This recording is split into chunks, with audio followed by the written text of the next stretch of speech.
इंतजार कर रहे थे खत्म हो गया है। बड़ी जानकारी है कि कई सारे साधु संत इस वक्त अयोध्या पहुंच चुके हैं और अभी कई सारे ऐसे वीवीआईपीज हैं जिनका आना बाकी है, उनका भी इंतजार किया जा रहा है। एयरपोर्ट से हमने तस्वीर देखी। अब हम आ गए हैं राम की पैड़ी, और राम की पैड़ी वो जगह है, मैं दर्शकों को बताना चाहूंगा, जहां पर सारे तीर्थ आते हैं शाम को दर्शन के लिए, और साधु संत हमारे साथ मौजूद हैं। बहुत स्वागत करते हैं भाई साहब। कहां से आए आप? जम्मू से आए हैं। आपने अभी अभी स्नान भी किया है? जी जी। कैसा महसूस कर रहे हैं? इतना दिव्य आनंद आ रहा है, और आप लोग जितना प्रचार कर रहे हैं हमारे सनातन धर्म का, उसके लिए हम बहुत बहुत धन्यवाद करते हैं हाथ जोड़कर आपकी सारी टीम का। और बड़ा ही ये संतों का समूह है। 21 घंटे बाकी हैं अब। हम लोगों को राजस्थान से आए हुए हैं सभी संत बड़े हर्ष उल्लास के साथ में, और जो योगी जी और मोदी जी ने जो करके दिखाया है, इसको देख करके तो हम लोग चकित हो गए हैं। यहाँ पर चकित हो गए हैं कि उन्होंने ऐसा कार्य किया है कि यहाँ पर अयोध्या हमने देखी नहीं, आज अयोध्या को हम बिल्कुल। मैं ये बताना चाहता हूँ कि अयोध्या में बहुत बदलाव आया, और आपने तो उस दौर की अयोध्या को देखा है जब यहाँ पर कार सेवा भी हो रही थी, और अब आप यहाँ पर आए हैं प्राण प्रतिष्ठा में शामिल होने के लिए। क्या कहेंगे? पहले तो मैं सभी भारतवासियों को श्री राम जन्मभूमि प्राण प्रतिष्ठा की हार्दिक बधाई देता हूँ, और भैया नरेंद्र मोदी जी को बधाई देता हूँ, योगी जी को बधाई देता हूँ। इन्होंने बहुत सराहनीय कार्य किया है। उस समय मुलायम सिंह के राज में गोलियां चली, इसी सरयू किनारे कार सेवकों को पुल के ऊपर से भगदड़ मचा के नदी के अंदर गिराया गया, बोरियों में बांध के लाशें फेंकी गई। आनंद भवन के गली के सामने से जब मैं निकला, लाठियों से मेरे शरीर को कूट डाला गया और मेरे सामने गोली चली। आनंद भवन के सामने 4 कार सेवक वहीं गिर गए। एक दृश्य वो देखा था, और आज का दृश्य देख के तो नाचने का मन करता है। हमारे राम जी का प्राप्त चंद्र की जय। आप सभी को खूब खूब बधाई हो।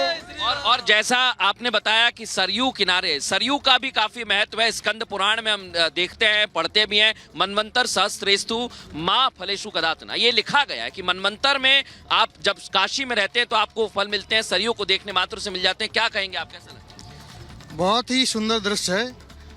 सिया राम में सग जग जानी, आज पूरा विश्व राममय हो रहा है, क्योंकि अयोध्या हमारा हृदय है और वृंदावन हमारा दिल है और काशी हमारे प्राण है।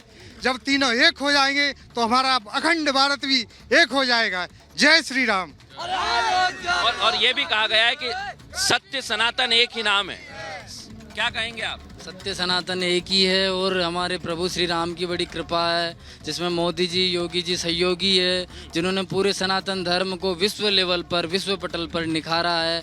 और पूरा भारतवर्ष में जो आज का जो सौंदर्यकरण चल रहा है, आज ये पूरा जो नया अवध हमारे को मिल रहा है, जो राम जी के समय पे होगा शायद ऐसा, वही अवध आज हम देख रहे हैं। बिल्कुल वही अवध हम देख रहे हैं। सप्तपुरियों में से एक अयोध्या में इस वक्त हम खड़े हुए हैं। सलोनी मेरी सहयोगी भी मेरे साथ मौजूद है, एक बार उनका रुख करते हैं। सलोनी। बिल्कुल मृदुल तस्वीरें आप दिखा रहे हैं, कितना उत्साह है, और हो भी क्यों ना 500 सालों का जो संघर्ष है वो खत्म होता नजर आ रहा है। और देखिए उत्साहित हर कोई है, चाहे वो कोई छोटा बच्चा हो, चाहे बड़े बुजुर्ग हो या आमजन हो, उत्साह से लबरेज। वो लगातार राम की पैड़ी पहुंच रहे हैं, लता चौक पहुंच रहे हैं और अपनी उमंग को जाहिर भी कर रहे हैं। और मनोज तिवारी भी पहुंचे और उन्होंने कुछ अलग ही अंदाज में भगवान राम लला की इस प्राण प्रतिष्ठा को लेकर कुछ कहा है। सुनवाते हैं खास बातचीत की। प्रभु श्री राम विराजमान होने वाले हैं भव्य मंदिर में। रामलला की प्राण प्रतिष्ठा होने वाली है, और एक भक्त रूप में आज मनोज तिवारी हमारे साथ हैं। मनोज जी, आज आपका ये गमछा जिसमें श्री राम का नाम है, ये केसरिया कुर्ता बहुत जच रहा है आप पर। मेरा मन इतना खुश है। देखिए, अब 22 तारीख को तो हमें अपनी अपनी लोकसभा में दिए जलाने हैं, लेकिन मन नहीं माना कि इस अनुष्ठान पे मैं पिछला 24 घंटा अयोध्या जी में बिताया हूँ और अब मैं वापस जा रहा हूँ। मेरा मानना है कि बड़ी किस्मत से ऐसा क्षण किसी के जीवन में आता है जब हर जन के मन में राम का मंदिर बन चुका है। मात्र अयोध्या जी में नहीं बना है, कहीं जाइए खाली गुनगुना दीजिए, मेरी झोपड़ी के भाग अब खुल जाएंगे, राम आएंगे, राम आएंगे तो अंगना सजाएंगे, दीप जला के दिवाली हम मनाएंगे, मेरे जन्मों के साथ सारे पूज जाएंगे राम। अब ये एक लाइन गाता हूं तो सब गाने लग रहे हैं। ऐसा हुआ क्या है? और 2014 के पहले लोगों को राम का नाम लेने में भी डर क्यों लगता था? क्या रावण था? रावण तो मर चुका था। फिर कौन था जो डरा रहा था? क्या रावण के वंश में कुछ लोग रह गए थे जो डराते थे लोगों को? ऐसा क्या था कि राम जी तिरपाल में पड़े हुए थे और राम जी का वस्त्र बदलना भी मना हो गया था? ऐसा क्या हो गया 2014 में कि एक प्रधान के बदलने से सारे विधान बदल गए?